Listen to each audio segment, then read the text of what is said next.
Muy buenas noches, hermanos de Casa de Oración León. Nuevamente con ustedes para iniciar ahora una serie de enseñanzas con respecto a las doctrinas básicas de la salvación. Doctrinas que en muchas iglesias o en muchos lugares que se dicen cristianos no se tocan con mucha constancia. Hoy, por ejemplo, es difícil escuchar enseñanzas acerca del arrepentimiento o de la fe o de la regeneración o el nuevo nacimiento o de la justificación, tampoco de la adopción, mucho menos de la santificación en una forma ordenada y teológicamente correcta, y tampoco de la oración, que son básicamente las doctrinas básicas para la salvación. Hoy iniciaremos una serie de estudios y vamos a estar entrelazando algunas de estas doctrinas y vamos a iniciar con la doctrina de la santificación. Vamos a estarla entrelazando, como les decía, con algunas otras doctrinas básicas. Y creo que nos vamos a llevar bastante tiempo, por lo menos unas 4 o 5 enseñanzas, si no es que más. De manera que les pido su paciencia y su disposición para mostrar estas doctrinas, porque es importante que nuestra familia esté bien fundamentada en una buena doctrina, en una buena teología, y vamos a tratar de que los estudios sean claros y muy definitorios en su esencia. Así que vamos a orar y vamos a poner este tiempo en las manos de Dios, y luego iniciaremos con la doctrina de la santificación, y como les decía, entrelazándola por ahí con algunas otras enseñanzas, otras doctrinas acerca de la salvación. Oremos pues. Señor y Padre nuestro que estás en el cielo, Padre, te amamos, te adoramos, Señor.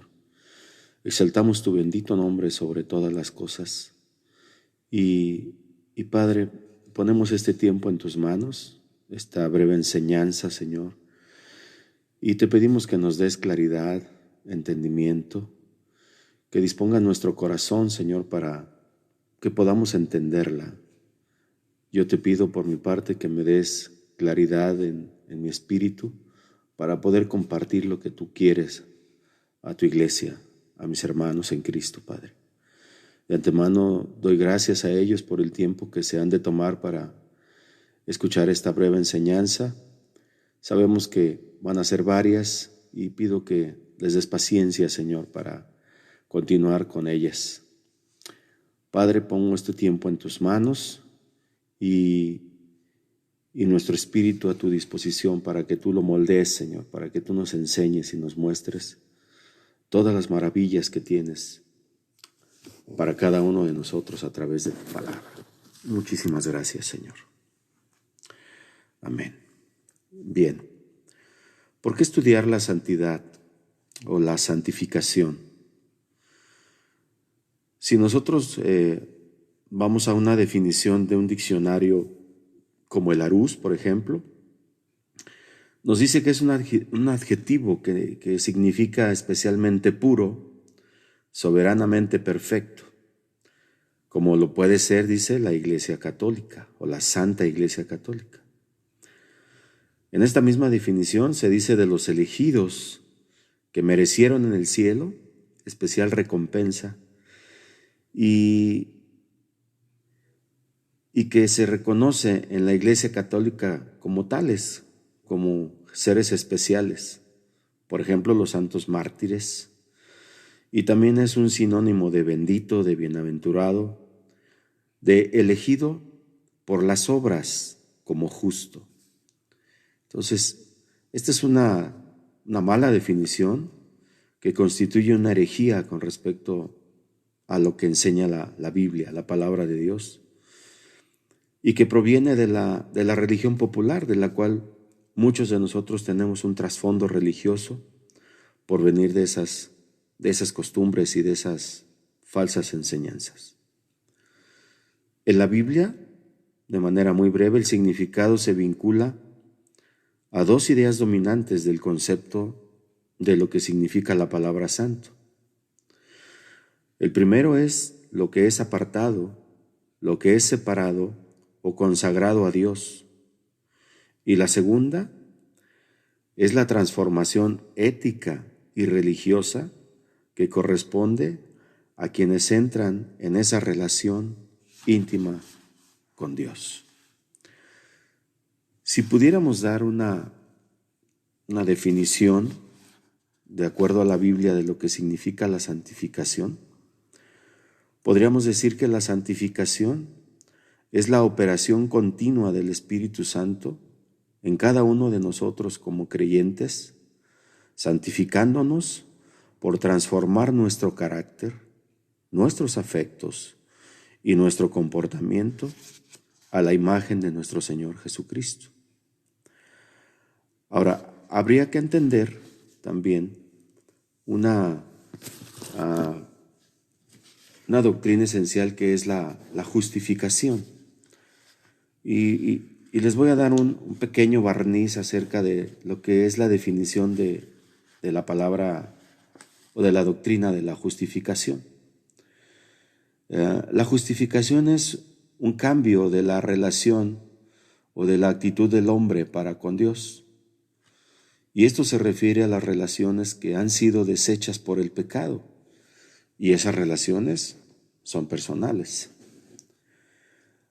La justificación es un cambio de la culpabilidad y condenación a la absolución y a la aceptación por parte de Dios hacia nosotros.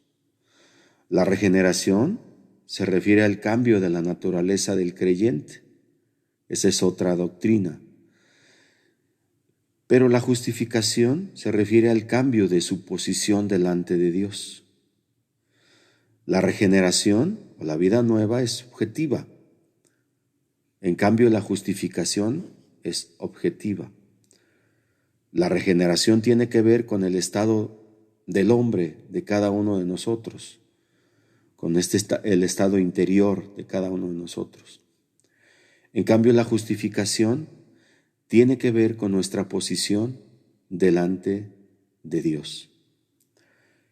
¿Qué significa entonces la justificación para poder entender también la santificación? La justificación significa declarar o hacer que uno aparezca inocente o justo, aunque no lo sea. Esa idea nos la transmite el pasaje que encontramos en Deuteronomio 25, versículo 1. Y en Romanos 4, del 2 al 8, la justificación significa ser contado por justo. Eso es lo que explica Pablo en el contexto de cuando Abraham fue justificado por la fe. Y en el versículo 8 dice, bienaventurados aquellos cuyas iniquidades son perdonadas y cuyos pecados son cubiertos.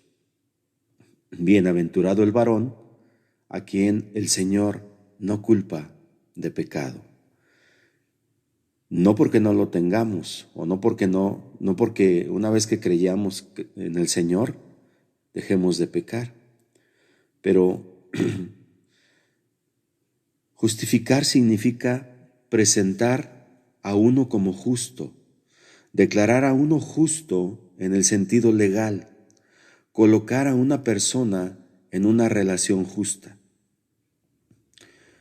Pero la justificación no se ocupa, por lo menos de una manera directa, del carácter o de la conducta de la persona. En cuanto a la separación del pecado o a la modificación de nuestro carácter que nos lleva a renunciar al pecado. Precisamente de eso se ocupa la santificación, y también mediante la santificación está la dedicación a Dios y a su servicio. Por lo tanto, siguiendo con la definición de lo que es la justificación, no se puede atribuir una justicia real a la persona justificada, sino que esa persona es declarada justa y es tratada como tal.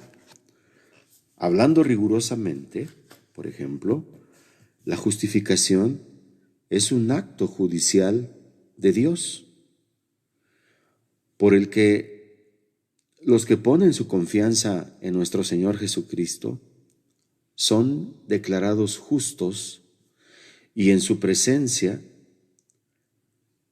son declarados justos en su presencia y libres de toda culpabilidad y castigo. Ahora bien, la justificación consta de dos elementos, a saber, el perdón del pecado y la separación de su culpa y de su castigo.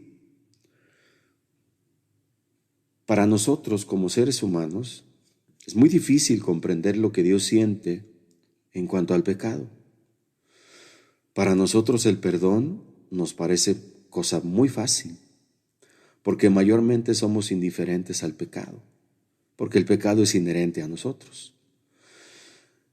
Pero con un Dios extremadamente santo, la cosa es muy diferente, porque aún entre los hombres es difícil a veces perdonar a quienes nos han ofendido, y sin embargo, Dios nos perdona de buena gana. En el libro de Miqueas, del profeta Miqueas, en el capítulo 7, en los versículos 18 y 19, nos enmarca una posición de la misericordia de Dios y de cómo Él nos perdona y nos declara libres del pecado por su misericordia. Y dice así en Miqueas capítulo 7, versículos 18 al 19. ¿Qué Dios como tú, que perdonas la maldad y olvidas el pecado del resto de su heredad? No retuvo para siempre su enojo, porque es amador de la misericordia. Él, Dios, sujetará nuestras iniquidades, nuestros pecados, y los echará en lo más profundo de la mar, echará todos nuestros pecados. Nosotros podemos observar qué perdón más admirable de parte de Dios. Y quizá esto es lo que no alcancemos a comprender, porque no alcanzamos a dimensionar la santidad de nuestro Dios. El perdón puede considerarse como el término de la ira moral y el resentimiento de Dios contra el pecado, o como una libertad de la culpabilidad del pecado que oprime la conciencia, o también como una remisión del castigo del pecado, que es la muerte eterna. Qué precioso privilegio nos da Dios cuando nos perdona, al grado de que remite nuestro castigo y nuestro pecado, porque si no seríamos dignos de muerte. Por consiguiente, en la justificación se perdonan todos nuestros pecados y son apartados de nosotros la culpa y el castigo. ¿Por qué? Porque en Cristo Dios ve al creyente como si no tuviera pecado ni culpa. Así que esa es la realidad de nuestra justificación delante de Dios. La justificación es por la obra del Señor Jesucristo y porque Dios ve esa obra en cada uno de nosotros como creyentes, como ve a Jesucristo sin pecado. Así nos ve a nosotros, como si no tuviéramos pecado, pero es por el sacrificio vivo de nuestro Señor Jesucristo. Por otro lado, el segundo concepto de la imputación de la justicia de Cristo y la vuelta al favor de Dios es un concepto importante. ¿Por qué? Porque nosotros, como pecadores perdonados, No somos como un prisionero a quien se ha dado de alta después de haber cumplido su prisión y sufrido el castigo, pero que ya no tiene derechos de ciudadanía, por ejemplo. No, no es así. La justificación significa más que la absolución. El pecador que se arrepiente recibe de nuevo con el perdón todos los derechos de ciudadano. La sociedad, por ejemplo, de los amigos, se llamaron a sí mismos amigos, no porque eran amigos entre sí, sino porque después de haber sido justificados, se consideraron amigos de Dios, como lo fue Abraham, en 2 de Crónicas 27, o como lo manifiesta el apóstol Santiago en el capítulo 2, versículo 23. Y significa también la imputación de la justicia de Jesucristo al pecador. Esto es maravilloso, hermanos. El Señor, a través de la justificación, nos adjudica, nos imputa la justicia de Jesucristo a nosotros como pecadores. De manera que su justicia es para todos los que creen en Él, en Jesucristo. Y esto lo podemos ver en Romanos 5:17. Así que somos justificados por nuestro Señor Jesucristo. Amén. Esa es, a muy grandes rasgos, la doctrina de la justificación. Bien. Entendiendo esta breve definición de la justificación, vamos a ver algunos puntos de lo que conlleva en la vida espiritual para poder alcanzar lo que es la santificación. Entonces decíamos al principio que la santificación es la operación continua del Espíritu Santo en los creyentes, santificándonos por transformar nuestro carácter, nuestros afectos y nuestro comportamiento a la imagen de Cristo. Hablábamos de la justificación, y la justificación es un acontecimiento en un momento específico. Cuando nosotros aceptamos al Señor Jesucristo como nuestro Señor y Salvador, cuando le pedimos perdón por nuestros pecados y mostramos un arrepentimiento genuino, eso sucede en el momento de que aceptamos a Cristo. Ahí, en ese momento, somos justificados. Ocurre precisamente en ese momento. Es un acontecimiento que sucede en un breve espacio de tiempo. En cambio, la santificación es un proceso en curso. La justificación nos libera de la culpabilidad del pecado prácticamente de manera inmediata cuando nosotros confesamos a Cristo. Pero la santificación nos libera de la contaminación del pecado. Así que, como vemos, tanto una como la otra, estas dos doctrinas son una parte necesaria para la obra salvadora de Dios en cada uno de nosotros. Notemos esta importantísima distinción. En la justificación abandonamos en principio el pecado y la autonomía. Dejamos de ser nosotros. Ahora nos disponemos nuestra vida a lo que significa la palabra de Dios, a los mandamientos de Dios, a las normas de Dios a través de su palabra. Ese es el principio de la justificación, abandonar el principio del pecado y nuestra autonomía.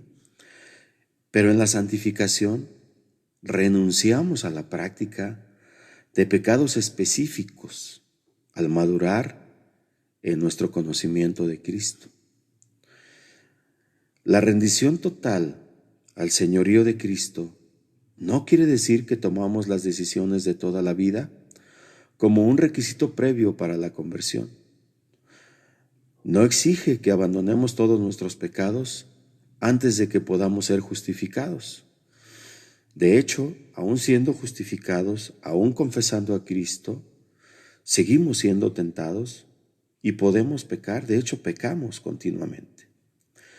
Lo que quiere decir es que cuando confiamos en Cristo para nuestra salvación, decidimos el asunto de quién está a cargo de ella. ¿Por qué? Porque en la salvación rendimos a Cristo en principio, nos rendimos a Cristo en principio, pero como cristianos nos entregamos en la práctica una y otra vez al señorío de Jesucristo. Déjeme repetir esta porción, esto es algo importante. En la salvación nos rendimos a Cristo en un principio. Es cuando nosotros decidimos cambiar nuestra forma de vida y pasamos de ser idólatras a adorar al único Dios verdadero y a su Hijo Jesucristo, cuando confesamos que Él es nuestro Señor y nuestro Salvador. Y una vez como cristianos, ya no solamente nos rendimos, ahora nos entregamos en la práctica una y otra vez al señorío de Jesucristo. O por lo menos esto es lo que se esperaría de cada uno de nosotros cuando nos decimos cristianos. Ahora, este trabajo práctico del señorío de nuestro Señor Jesucristo en nuestra vida, ese es el proceso de la santificación. De modo que hay un aspecto inmediato de la santificación que es simultáneo con la justificación.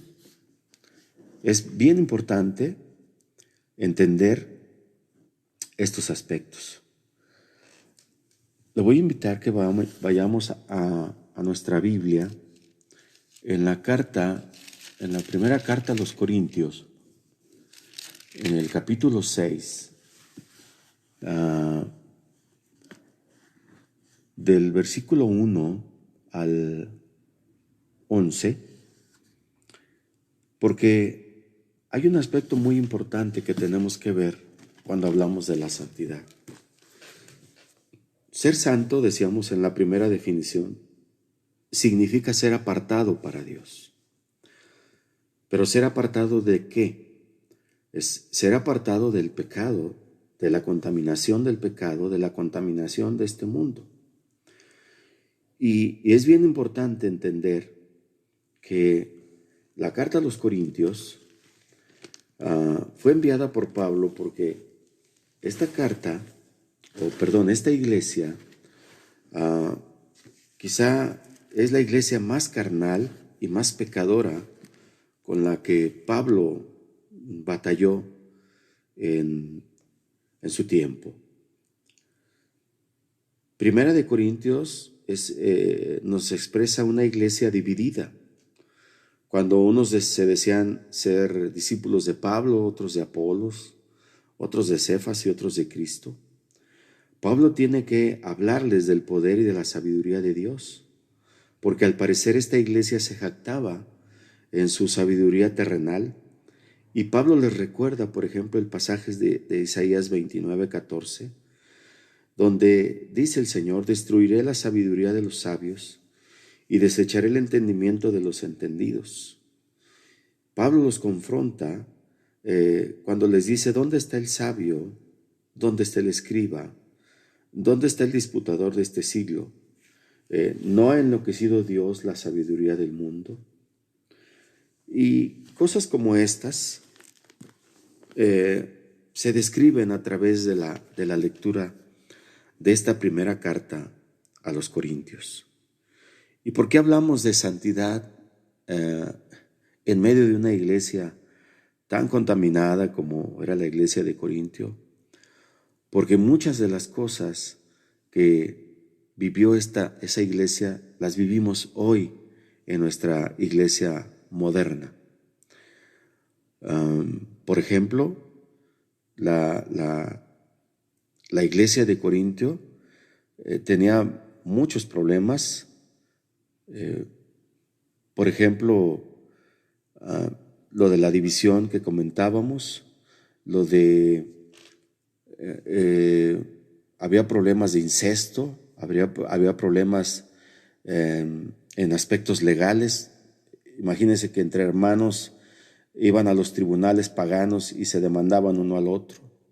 Había problemas de fornicación y como consecuencia había problemas en el matrimonio, había problemas de divorcio, había problemas en el comer alimentos que eran ofrecidos a los ídolos, por ejemplo.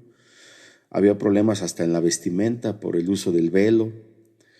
¿Y qué decir del desorden que había durante la cena del Señor o los dones espirituales? Y ni hablar de que había problemas en cuanto al entendimiento de la resurrección, por ejemplo, del cuerpo de nuestro Señor Jesucristo. De manera que esto no está muy alejado a lo que estamos viviendo hoy en cuestiones éticas y morales en la iglesia moderna.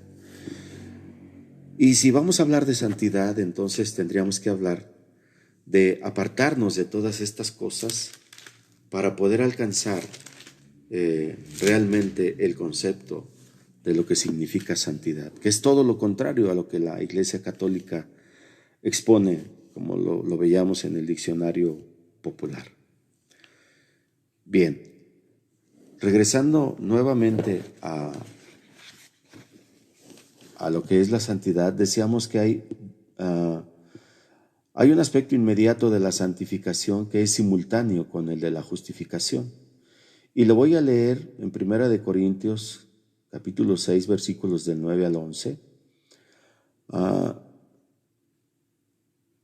La condición en la que se encontraba la iglesia de Corintio y cómo ellos son justificados primeramente y cómo Pablo, aún habiendo todas estas cosas, se dirige a esta iglesia como una iglesia de santos. Y en el versículo 9 dice, en el contexto de no acusar a los hermanos, dice: ¿no sabéis que los injustos no heredarán el reino de Dios? No erréis, ni los fornicarios, ni los idólatras, ni los adúlteros, ni los afeminados, ni los que se echan con varones, ni los ladrones, ni los ávaros, ni los borrachos, ni los maldicientes, ni los estafadores heredarán el reino de Dios. No sé, pero pareciera que estuviera describiendo la condición de alguna iglesia en la actualidad o de nuestra condición humana. Y en el versículo 11, haciendo esta descripción, dice el apóstol: y esto erais algunos. ¿Y cuántos de nosotros podríamos decir que estábamos en alguna condición de estas que describe Pablo?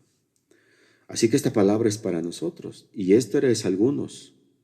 Pero mire lo que sigue: mas ya habéis sido lavados, ya habéis sido santificados, ya habéis sido justificados en el nombre del Señor Jesús y por el Espíritu de nuestro Dios.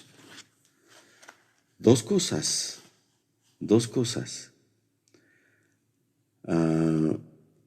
que hace el Espíritu Santo de nuestro Dios. Somos justificados y somos santificados una vez que confesamos el señorío de Cristo en nuestras vidas. Y esto erais algunos, mas ya habéis sido lavados, ya habéis sido santificados, ya habéis sido justificados en el nombre del Señor Jesús y por el Espíritu de nuestro Dios.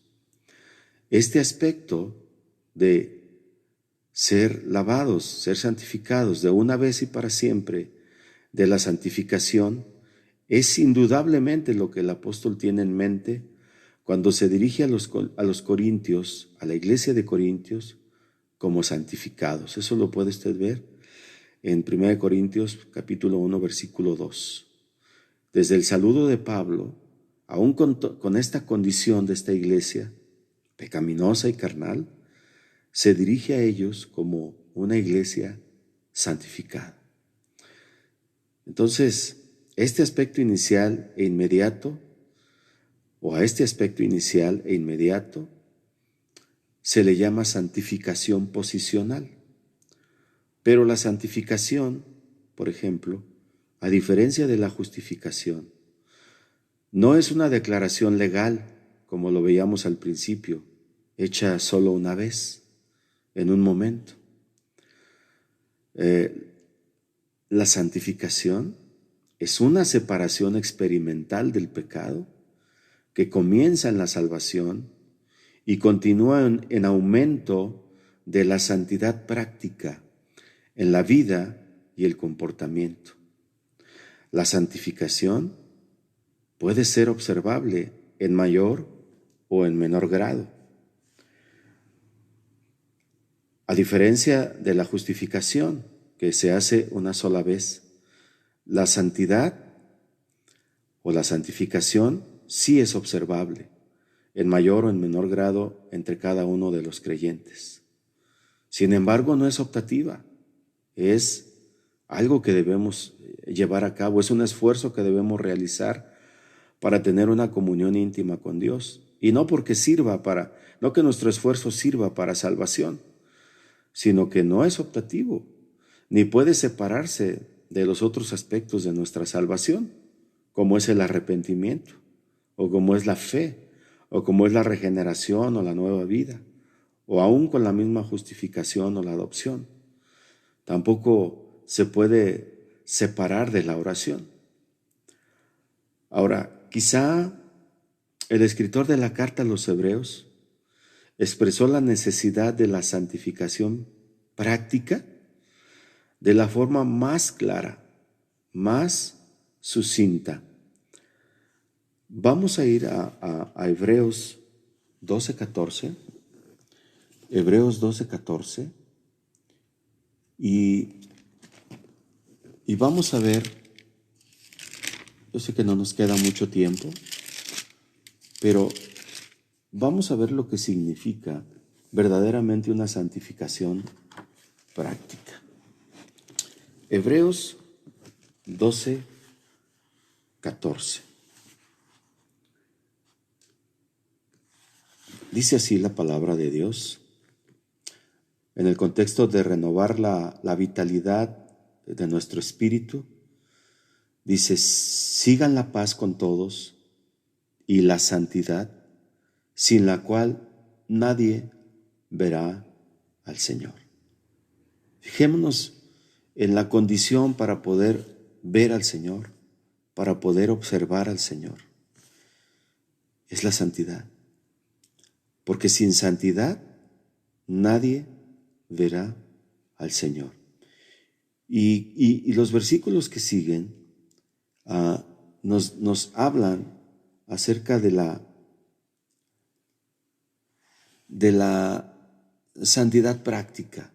Si nosotros empezamos ahí desde el versículo 12, un poquito antes de este versículo que acabamos de leer, podemos entender el contexto de las acciones que nos enseña la Biblia para poder llevar a cabo esta santificación práctica. Dice Hebreos capítulo 12, versículo 12, dice: por lo cual, levanten las manos caídas y las rodillas paralizadas, y hagan sendas derechas para sus pies, para que lo cojo no se salga del camino, sino que sea sanado. Y luego el versículo que acabamos de leer dice: sigan la paz con todos y la santidad, sin la cual nadie verá al Señor. Miren bien, no sea que alguno deje de alcanzar la gracia de Dios, que brotando alguna raíz de amargura les estorbe y por ella muchos sean contaminados. No sea que haya algún fornicario o algún profano como Esaú, que por una sola comida vendió su primogenitura.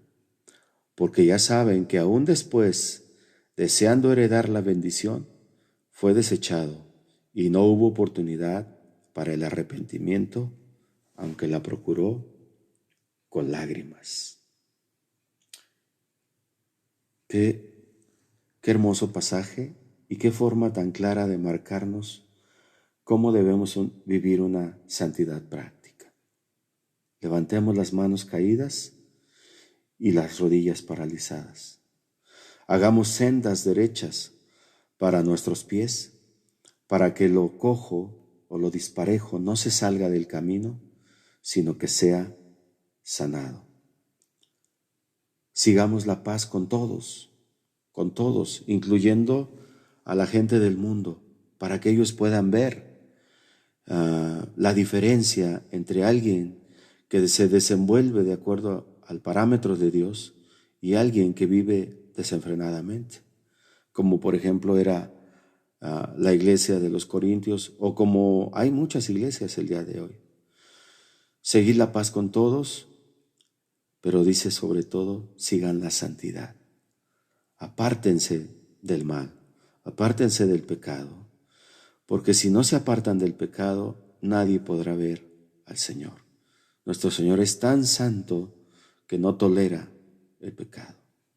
Miremos bien. No sé que alguno dejemos de alcanzar la gracia de Dios, el favor de Dios, el amor de Dios, y que dejemos brotar alguna raíz de amargura y que ésta nos estorbe y que por ella muchos sean contaminados. Cuidemos nuestro corazón, hermanos. Cuidemos nuestra vida espiritual. Y enseñemos estos principios a nuestros hijos, a nuestra esposa y aún en nuestra iglesia. Y dice, no sé que haya algún fornicario, algún pecador o un profano, como lo fue Saúl, que por alguna cosa simple venda su bendición. Así que la exhortación está ahí, hermanos.